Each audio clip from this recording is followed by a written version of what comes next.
Hey, this is Jay. And this is Chelsea. Welcome to the Shifting Perceptions podcast.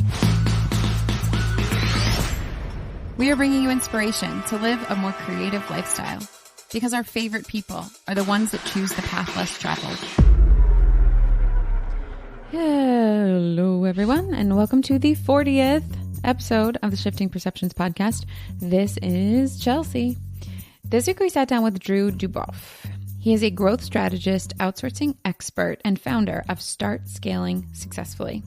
He originally launched his virtual assistant business at the end of 2017 and grew it alongside being a full-time college student. He graduated a couple weeks ago, congratulations, Drew, and is now pursuing his business full-time. An insanely insightful SEO genius, Drew discussed with us the importance of working smarter, not harder, and gave us some awesome tips on how to make Google's algorithm work for you.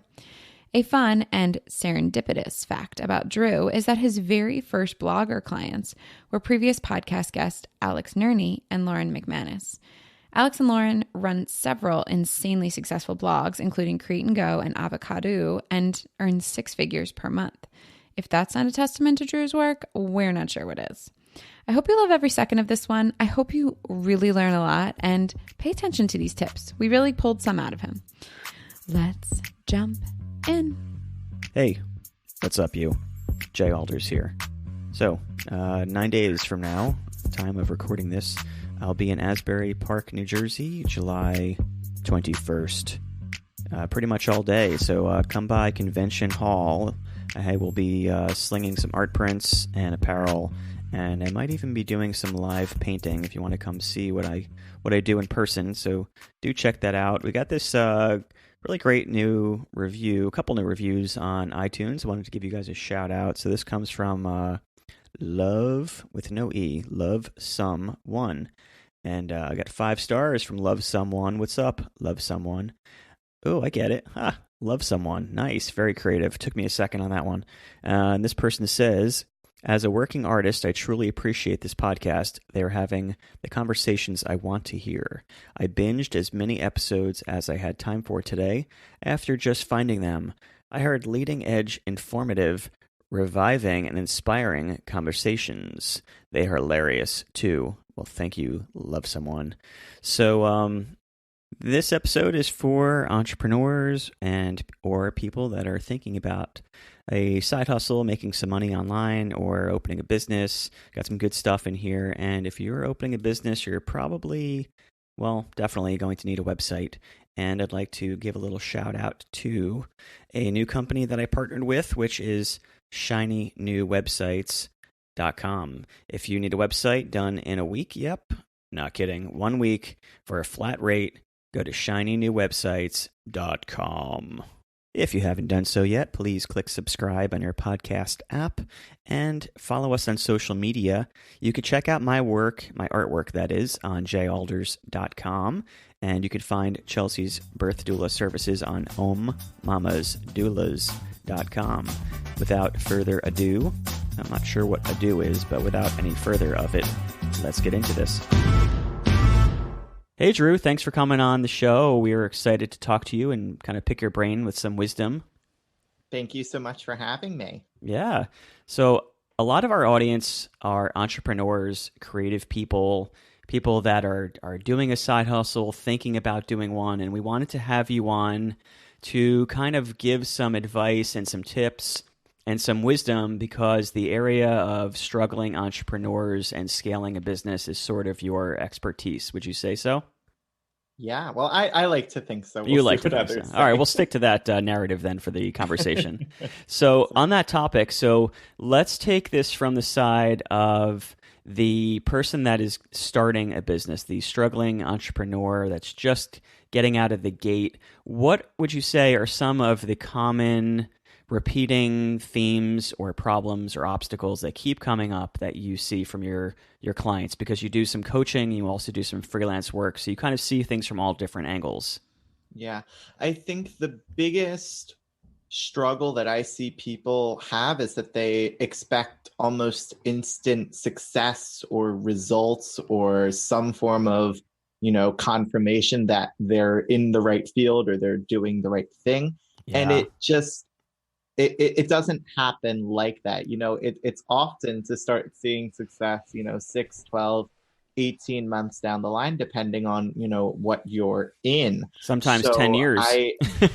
it's like that's kind of the biggest struggle that I see, is that you have to put the hard work in, and you have to continue to put the hard work in, and then not see results before they magically appear one day and you're stricken by it. Well, so have you ever had that conversation with with people, Drew, where you're like, okay, you have put in, the 18 months, 2 years, and nothing is happening still. And like, maybe this is just not something you're passionate about.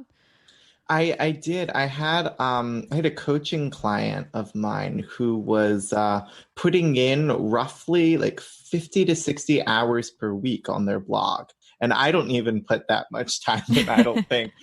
So it became the question of, well, when you're working, what are you doing? Are you being effective with, your labor? Are you being smart? Or are you just working hard without a plan? And so I think the question becomes, how are you working, not what are you working on? And so I do see a lot of people who work hard, and then once they kind of begin to transition into the strategic plan and working smart, I think that's when they tend to see results more. Yeah, I think that's a good point. I see that all the time from entrepreneurs and artists that I talk to, but I also see myself getting stuck into that. I think we all get kind of sucked into that, where we confuse in our heads during stressful times. Busy does not equal productivity, does not equal efficiency.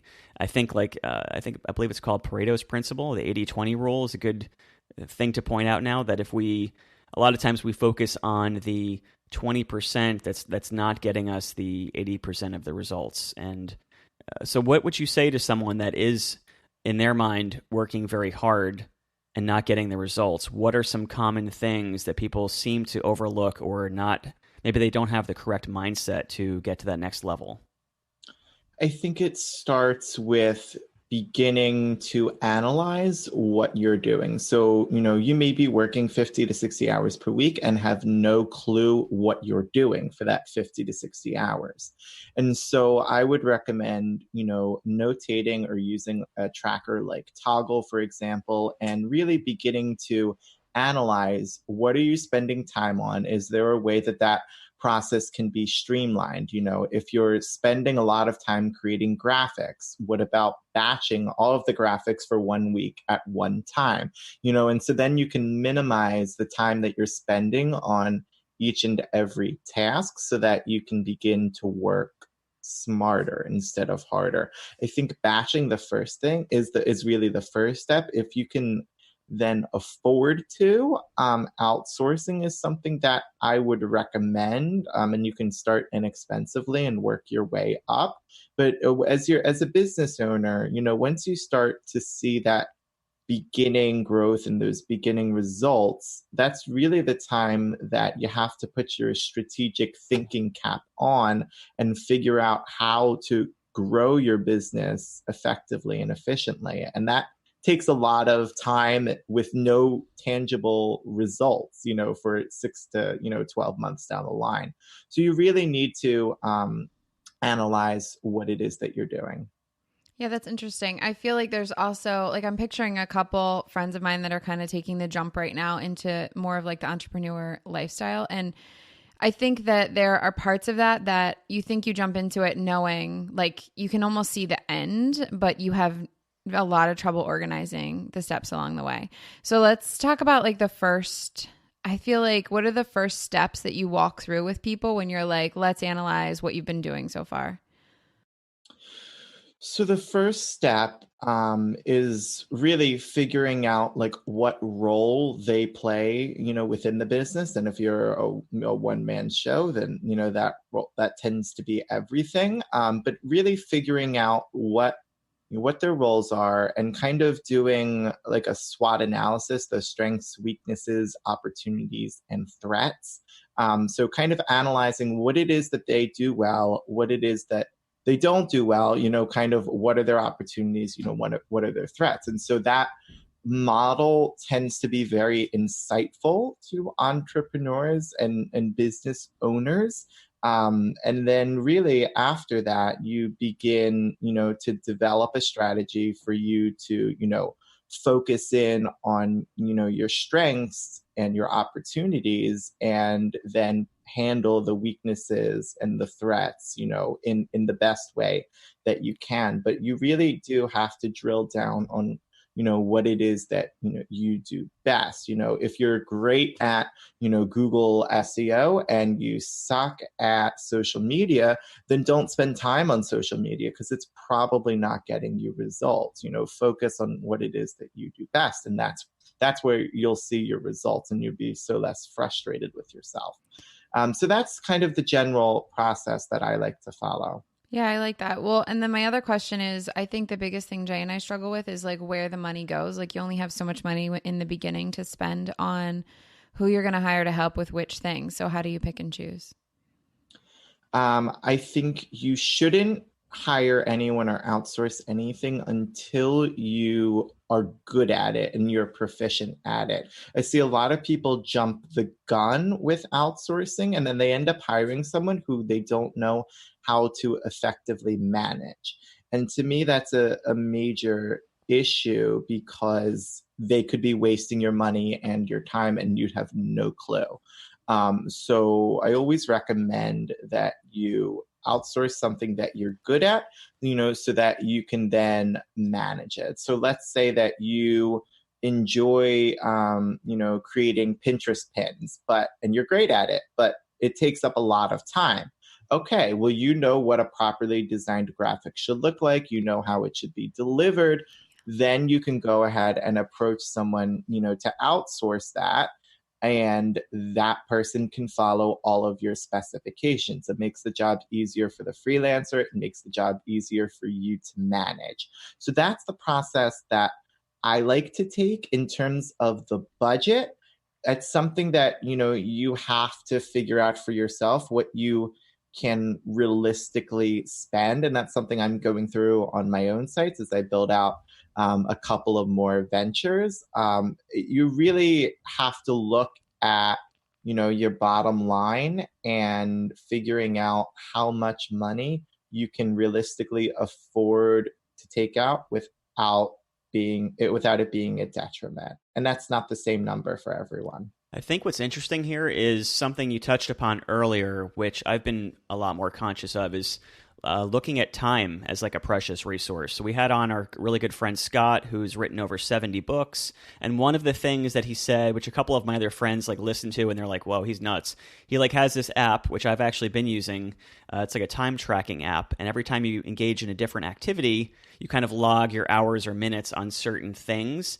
And it's a great way to sort of budget your time. And it sounds like super OCD and anal to like do something like that. But it's been a great kind of eye-opener to see like, oh my God, I'm spending X amount of hours on such and such thing. And that's a great way to sort of allocate your time. And then, so with the money, it seems like a little bit almost easier because you sort of know how much money you have. Chelsea's Siri like really wants to participate today. I'm so sorry. Siri keeps jumping in. Are we saying serious too much? Stop it. I don't know. Siri? Sorry. We'll cut that out. All right, we'll pick it up here. So yeah, I think that money is almost easier to budget because we sort of can see right in front of our face how much money we have, but time seems to be the big one where we kind of get lost. And I like what you said about outsourcing things that you're good at. Yeah, you blew my mind with that. I feel like that's like the opposite of the normal thinking, which is you're like spot on though. Yeah, I think that's great advice. I would say maybe I have a slight different outlook where I think you should outsource things that you at least know about, but not necessarily, like I'm not necessarily great at, let's say, SEO, but I feel like I've nerded out enough on it to hire someone to know the questions to ask, to know the things to do. So I'm not great at it, but I know enough about it. I feel like a lot of entrepreneurs just say, here, do this, and that's where they really run into trouble. So I feel like it's great to know what you're good at, but also know what you enjoy, because those may or may not be the same things. Have you found that? Yeah, and it's, for example, like I do enjoy designing like Pinterest pins. Like I very much enjoy that. But I recently hired a Pinterest manager because it was taking up too much of my time, and to get the growth that I wanted and to qualify, for Mediavine by the end of the year, it just wasn't something that I, had time to spend. It just wasn't feasible.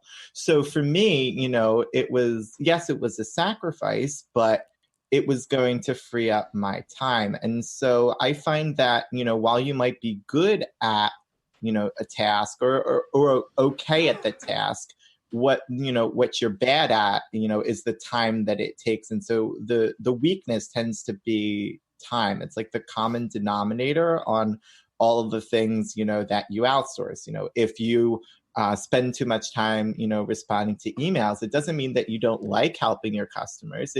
It just means that that's taking away precious time, that you could be spending on tasks with a higher ROI.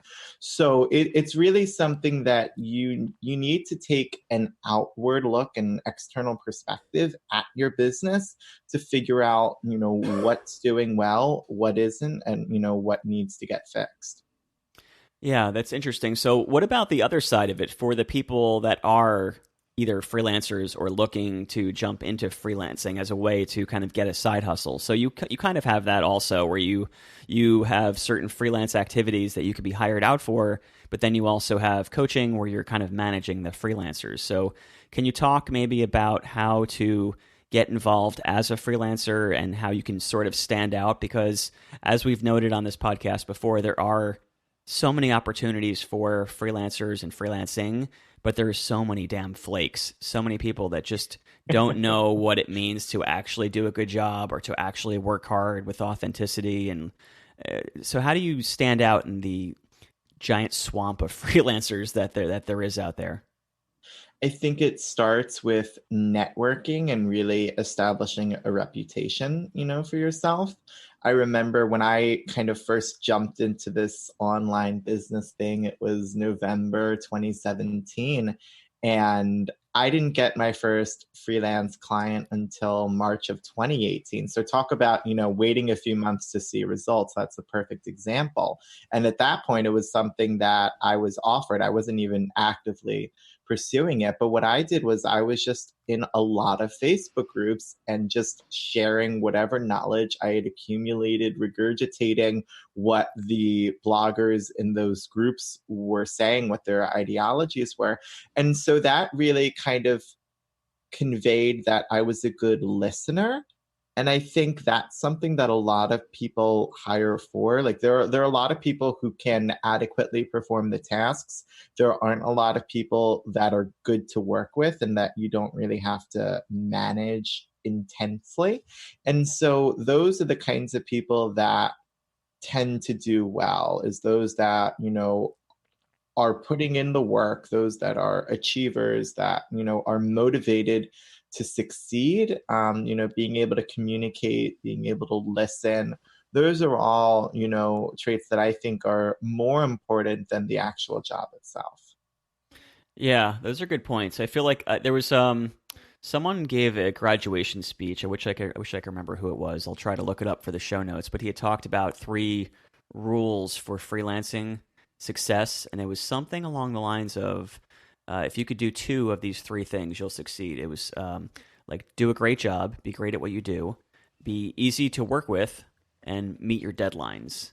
And if you could do any of those 2 out of 3, you're pretty much going to succeed. And it seems easy enough, yet so many people seem to fail.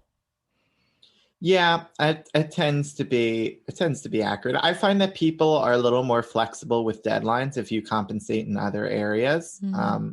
With online work, there's this expectation that you're supposed to stick to your deadlines, and you're really it's like working in an office, but you're not. And I find that the people who, at least the people who I work with, and I work with bloggers, not, formal companies, they're understanding and they're human. They know that, things, come up.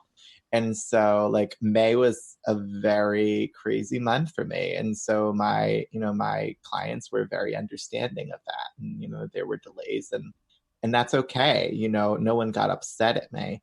But I definitely think it's important at least in the beginning, to always deliver on time, because it's all about your impression and your reputation. So Jay, I take my sleep very seriously. You know that. I know this. Yes. This is true. You don't mess with Chelsea's sleep. And here's the thing is that I'm a birth doula. So it's actually kind of funny because You don't get much sleep anyway. I don't get any sleep. It's really kind of crazy. The game changer for me for getting back into a really good sleep cycle has been Dun, dun, dun. CBD oil, for You sure. down with CBD? So Jay did some due diligence and found a absolutely well-known, actually, right? And Very phenomenal well-known brand. company that decided to actually partner with us, which we're excited about. Super excited. And Charlotte's Web. what a better fit for our first full-time affiliate, right? Like full on. We're both stoked. We've been using CBD for, I don't know, like half a year or a year. Probably long coming time. up to a year, yeah. But it actually gets me like really back into the exact flow of sleep that I need. And I use it to not be such a stressful husband. As you can tell, it does actually help, though. I have a lot of everyday stress from work and from being a dad, and I find that it does kind of take the edge off. Yeah, so we've got some links and some codes for you guys. Yeah, so if you guys are interested in checking out Charlotte's Web CBD, you can go to jalders.com/CBD. That's going to get you 10% off everything except for the bulk and the original. And we have to say this, and I'm saying this in italics, that everything we've said has not been evaluated by the Food and Drug Administration. And none of this is intended to diagnose, treat, or cure, or prevent any diseases. So we are not doctors. We don't play them on the podcast. Once again, that's jalders.com/CBD. Don't forget to use code ALDERS for 10% off. That's spelled ALDERS. So Drew, let's give some teasers just to, I have a few people in the blogging space that are just getting started who, one friend who is a photographer. I have another friend who she's in Beauty Counter. So she does like cosmetics line, but she's starting a natural blog. When you see people who just really want to share information and love writing about their craft, what are the first, let's give people some steps that it's like, okay, so it's not just about blogging. We need to learn about affiliates and social media and all of that. But what are the first real steps you give people other than obviously getting material out there? So I think the first thing is honestly an understanding and a mindset switch that a blog isn't a blog, it's really a business. So you have to understand that from day one, at least in my opinion. Yeah. So, what are the actions that you're going to take to treat it like a business? I think making the right investments are key. And that was something that freelancing allowed me to do because I had additional income. I think other important things are, doing keyword research and, setting yourself up for the long term, focusing on traffic. I think that's something that's important. In the beginning, you don't really need to think about monetizing just yet because you don't have an audience to monetize, so instead just focus on getting the traffic. If you want to do Pinterest, cool, that's great. That tends to find a quicker return on your investment. Start with that. But really at the end of the day, there's this general progression that you write and then you spend, way more time promoting the content, whether it's, with Pinterest, with Google, with guest posts, podcasts, roundups, however, it is. It all starts with content. So content is really, the foundation for a blogger, but then you have to spend a lot more time promoting it. Can you talk about some of the clients you have? So we came across you from our friend Alex Nerney, who we interviewed on the show, and him and his partner, they are pretty much, just pooping out money. They have like 7-figure a year business. These are really, big money makers and really successful people. How did you go from, as you admitted, very little opportunity and very little things on your plate to working with 7-figure bloggers? How did that happen? That doesn't happen by accident. Well, Alex and Lauren were actually my first clients. So I kind of stumbled upon them in a good way. I think after that, a lot of freelancers get hired by referrals. And that's something that like on my Scaling Success Stories interview series, like I've asked a lot of entrepreneurs now, and like it's not an accurate percentage, but I'd say roughly like 75% say they hire from referrals from people they know or from other, business owners. And so that kind of process has worked very well for me. And when I gained my other client, she knew of Lauren and Alex, and and that was something that had worked very well for me, in that almost I could like name drop them as a client, but Yeah. it does work, and referrals are everything. And now I just get people who are referred to me by others, and that's a great position to be in. Let's talk about a few practical tips. So I know you know a fair amount about getting traffic and SEO and some of these, we'll say search engine optimization for people that don't know what SEO is. So ways of gaining traction and getting traffic to your site or to your business. What are some tips or tools or hacks or tricks that might be something that people listening could implement that they might not have tried yet? I think one of the first things that you really need to do is focus on keywords, because they're kind of in it for the long term. I know we just had like Google's rolling out another algorithm change at the time of recording, so we're all kind of antsy waiting to see what that's going to be. But generally speaking, good keyword research will last a long time. And so if you I'm going to pause you for have I'm going to pause you Google- for 1 second, because I don't think everyone listening might even know what we're talking about. Let's just assume people listening are not very internet savvy. So what the heck are keywords? Why are they important? Okay, cool. So keywords are basically the main focus of your article. So if you're writing an article on 10 blog tips that will make you rich, for example, the headline is going to be the keyword, is going to be blog tips. And so throughout the article, your focus would be to naturally weave in blog tips as the main keyword, but then, other related keywords. So you could say something like business tips would be related, or other keywords like that. So you want to weave them in, and of course, optimize it for people, for humans, not for bots that crawl the site, always for people. And so basically what you want to do is find keywords. And you can do this. I was just getting onto this. There's a Google Chrome extension called Keywords Everywhere. And once you use that, when you search anything into Google or YouTube, the search volume will come up. So you'd start off with targeting keywords that are more words. We call them long tail keywords.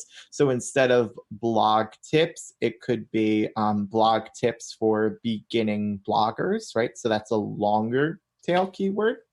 And then what you'd want to do is see that, if they have a lower search volume, then it's probably easier to rank for, because not as many people are going after it. So that would be the strategy that I would take. And it's a strategy that like I'm taking with a lot of my interview series, guests, is like my focus keyword for them is like the guest's name. So a lot of them like don't have much of Google search volume at all, but a lot of people aren't actively targeting them. And so I've been able to rank for them rather quickly, and I'm starting to see Google traffic for them in a couple of months. And in some cases, that's resulting in affiliate, sales and conversions. So that has been like a very key process for me. And if you do that gradually over time, you should see your organic traffic increase. And we should point out to people listening that if they're not necessarily running an online business, even if you have like a dance school or you have a bakery or you have whatever, chances are you have a website, and these types of things are just as important for brick and mortar businesses or services as well, right? Oh, yes, absolutely. local SEO is like a whole game in and of itself. You could, target like, best dance school near me, or best dance school in Cherry Hill, or kind of whatever place that you're at. You can find a lot of long tail keywords that people are, searching for. And I think like a great way to figure out what people are searching for is through Facebook groups. Like, what are people's biggest questions? Like, we have a Facebook group, at least for in our town, and there are quite a few of them, and so people ask these questions all the time, like, what's the best restaurant for tacos? Okay, so there you go. Like, that might be like a long tail keyword, like best restaurant for tacos. And then so you optimize, your site, for a keyword like that. You could then begin to see people finding your site on Google, and then going ahead and visiting your location for that. If you are a brick and mortar business, my definite thing that you should do is set up like the Google My Business sort of a deal, so that your business shows up accurately on Google.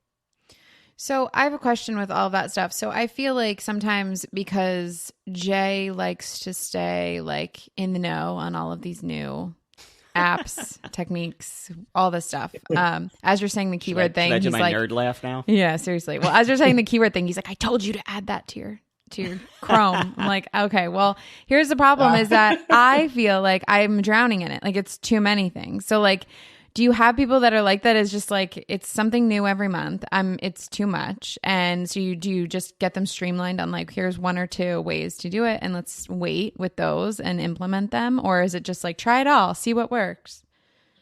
I definitely say start with something, and then you can build up, gradually over time. So like, when I'm doing my keyword research right now, like, all I'm using is keywords everywhere. Like, I'm not using some fancy subscription, per month. And even like when I would do this kind of work for clients, I do SEO editing.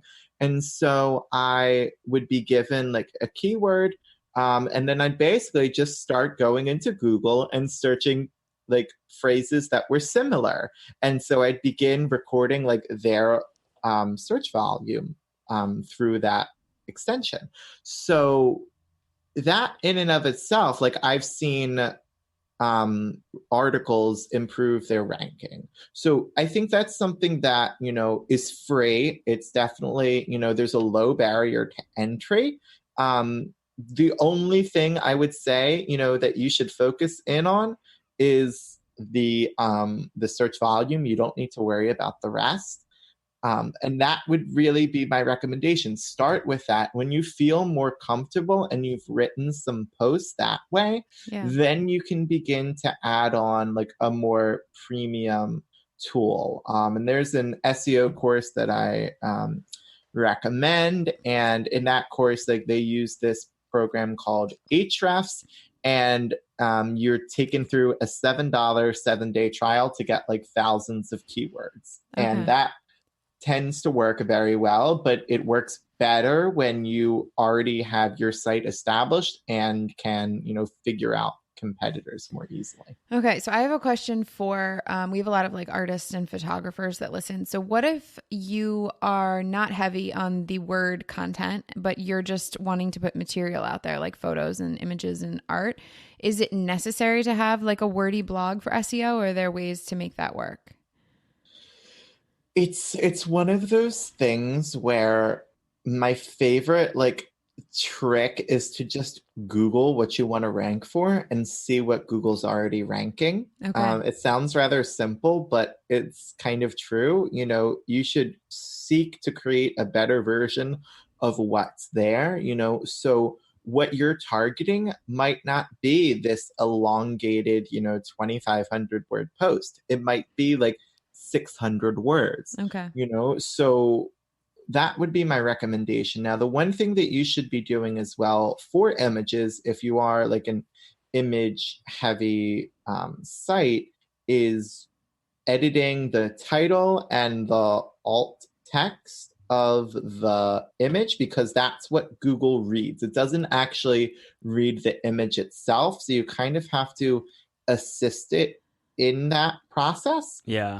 So like in WordPress, or if you use a different content management system, you should be able to edit that, and you'd want to work your keyword in there if possible. So that will help you if you're image heavy. Yeah, that's a really big one for visual artists, speaking as one of them. I always do that. And I think you're also, we should point out that you can't really kind of spam the alt tags either. Like you can't just be like the best picture of a sunset ever that has an orange cloud. And you have to kind of like keep it kind of natural sounding. Otherwise Google's going to red flag you and shoot a BB gun at you. And so my images should not be titled screenshot number 78623. Is that what you're saying? Only if people are searching for that. Can do is like people are looking for the best screenshot. Yeah.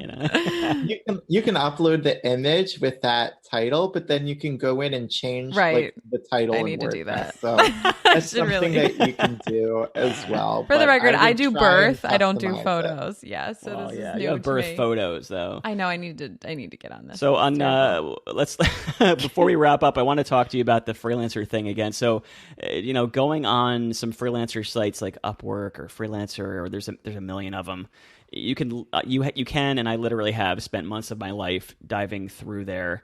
And thank God we found this amazing woman, Kirsty Hines. We love you, Kirsty. And she has been amazing, but it took us like months to find her. And are there questions you would tell people to ask to kind of weed out the flakes, or some kind of way to pre-qualify people that this is someone that actually cares? Because a lot of people will take on projects for the quick buck, and then they'll either disappear or they won't do it well enough, and you have to spend just as much time checking what they do. Have you found any kind of pre-qualifying questions or conversations to have? I definitely pay attention to their grammar and their language. If they're, if you're an English speaker and you're hiring someone from a different country, or, vice versa, you'd want to make sure that they're proficient in the language that you speak. That will make things a lot easier. So be on the lookout for that. They should have a good command. If you're on those platforms, they should ideally have like a lot of reviews and have worked with a lot of clients that kind of vets them in that system. So I'd look for that, but you can also ask them for samples of their work. Maybe they have a website of their own that you can check out. Maybe they've got client testimonials somewhere. And like if possible, I would only hire people through platforms like that if you've got a referral. And so like that was something that I did. Like I needed an infographic to be designed, and my SEO guy had like a seller that he'd used in the past, and it was great. And I paid him, and it was a quick delivery. He did what I wanted, so that kind of outsourcing was very easy. I know it can get complicated, and when it's a more important aspect of your business, it certainly does. So my recommendation would be to like stick with those job sites or the job boards for smaller tasks, and then try and find freelancers in in Facebook groups and things like that, or that are a little more reputable. And then provide them specific instructions on how to apply. Like you might say, send me an email at this address with the title blankety blank. And then you can immediately weed out anyone who sends you a private message on Facebook, who sends you an email with the wrong subject line. You can even give them a question to answer. And I found that like that process tends to work very well, or at least begins to weed out some people. Yeah, I love that. I would love your 2 cents on this note. I think that it's really important to drill into people's brains, whatever part of business you're in, how effing important it is to provide value before anything else, and how everything else comes from providing value, and how even every connection you can make can come from the idea, the intention of I'm here to contribute. I'm here to help. And I think everything else, including money, comes from that. I think the podcast that we're doing is, I hope, a good example of that. Like, we've made nothing on it so far, and we love doing it. We put every bit of passion into it. The same goes for my art, as far as I put so much passion and love into it. And thank God, I have a career and money from my art, but that's definitely not my first motive with it. And I think even seeing where your career has already gone, where you're working with 7-figure bloggers, has come from, I would imagine, the idea of reaching out to people and saying, hey, I can do something for you. I'm willing to do this for you. Give me a shot. Can you talk about that whole notion? Yeah, you really do have to, provide value, especially up front. It could be in a Facebook group, by helping out others. It could be, maybe you're applying to be, I go back to my Pinterest example because I enjoy it, but like maybe, you need graphics designed. And so that's what you're, trying to find someone for. So if I were applying, what I would do is I would look at that person's brand, see the kinds of pins that they create, and then in my application I would say, hey, I took the liberty of creating a sample pin for you. I hope you enjoy it. This is, just an idea of the kind of work that, I could do for you. And suddenly you look at that and you say, wow, that person really tried, to apply to my position and not just any old position. Yeah. And so that process really does work. Or, if it's offering to do like a small task up front, just to, communicate that value and that trust. The trust is so important. So if you can do that, you can really succeed, and then follow it up, by communicating and listening and, all of the other intangibles. I think these are the types of skills that should be taught in school, because it seems like whenever I'm looking for freelance help or an intern or something along those lines, I've tried putting stuff out in like local community college boards just to try to give back to the younger kids trying to get an opportunity.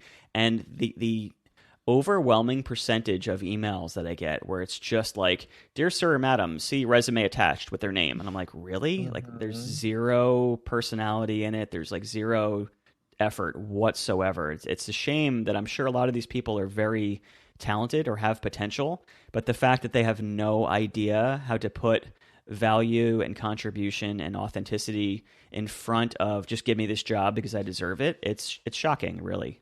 It is. And an application shouldn't be stiff. Like you should avoid that at all costs. And especially like for online jobs, like I don't care about your resume. Like that's very much unimportant to me. I don't need it to be presented, in that kind of a structure, but Yeah. if I'm sending out like a letter of interest as a writer, like I'll say, hey, this is my specialty. Like, I work with online bloggers, I write content that's been featured, or I've been featured in, business.com, The Penny Hoarder, Yahoo Finance, etc. And so you're basically working everything that a resume would say into an email.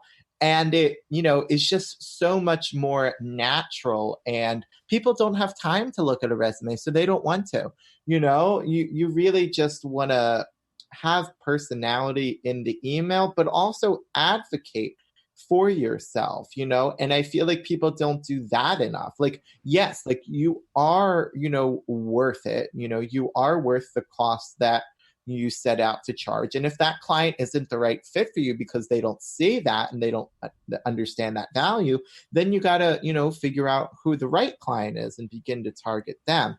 But it's so important to have personality. Yeah, I think that's the biggest thing, is that you forget that it's just a human being you're talking to on the other side. Like if you met him at a coffee shop, you would just talk to him like a normal person instead of having it be so like, hello, here's sir, my madam. Yeah, like, and that was honestly the girl that we have blogging with us now. Like that's what happened, and she's just full of personality, and she's absolutely hilarious. And like she was just like, cool, this is the official way that we get to know each other, but let's just talk. And so then you have a personality. It's not just like, oh, look at my stuff, I don't want to talk about it.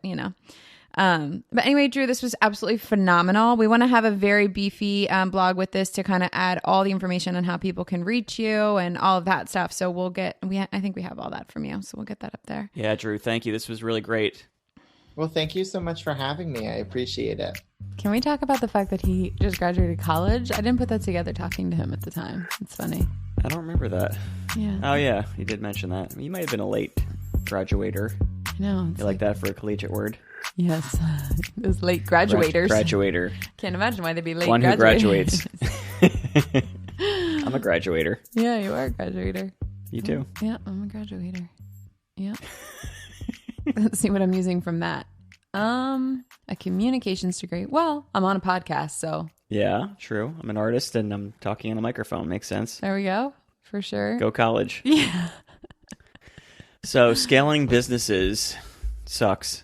Oh my goodness. It's so hard. Mine's doing pretty good. Yeah, you're doing great. I got a sugar mama. Yeah, well, I don't know about that, but the guys, we just launched an agency this week. Yes, Chelsea just did her first nonprofit. I say first because I'm sure she'll have another one next week. Sure. But, Well, that 501c3. 501c3, yeah. Yes. That's the letters. Roots and Wings postpartum. It's legit. I'm going to be hitting you all up on your Amazon Smile. So Chelsea, soon. what does Roots and Wings Postpartum Foundation 501c3 BXYZ do? I should ask you that question and see if you even I understand know. what it is. We are offering free postpartum support for moms that are struggling. So you're sexist. You have to be a mom. Well, What if you're a dad that's struggling, Chelsea? did a baby come out of your vagina? Yes, two, according to my twins. Yes. It's really for families, I will say, because I feel like a lot of times we go in there and then it's, the whole family. We just had an interview for postpartum support, not the charitable side, but our normal postpartum, and the whole family interviewed us. We had like the dad, like the father-in-law, the mom, the dad. It was really funny. Everyone was there. Yeah. But it's cool because it's like a big deal having like a new person in with your grandbabies or babies, and it was cool to actually have them also invested. Like that was honestly, it was really awesome. Like had some people be like, well, weren't you like threatened? It's like the whole family putting you on the spot. I'm like, well, no, they have to choose me. Like it has to be a big deal to have, like, I'm grateful. It would be worse the other way, right? No one cares. Which way? If they don't care, yeah. Yeah. If they went the other way, like they were interviewing the other way around or something. Yeah. No. Like, let's see if you're a good fit for us. Yeah. Well, which they it kind of is, yeah. Yeah. Mutual interview. No, it was cute. The grandfather asked me a lot of really great questions. But what was your favorite question he asked you? What would you have done differently with your own children? Oh man, what was the answer? Hire a lactation consultant. Yes. Immediately. God, I'm still stressed. I'm still like traumatized by all that. Yeah, and a live-in therapist would have been helpful. Yeah. Being independently wealthy would be one. Yeah.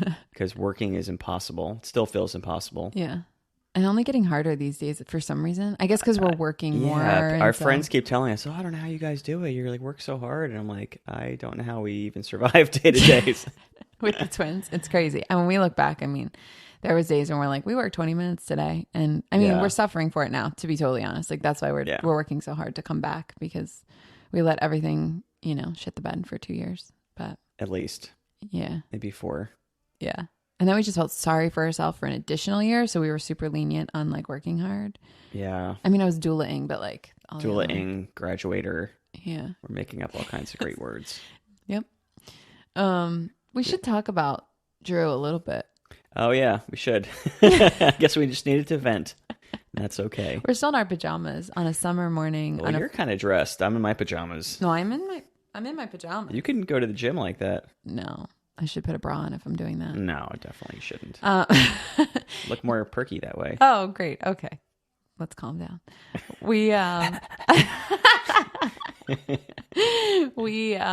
interviewed Drew. I mean, can we say that our lives are that it's 10 a.m. on a Friday, we're still in our pajamas, and Yes. Our kids are in the other room. That is cool. I would like to get paid for that.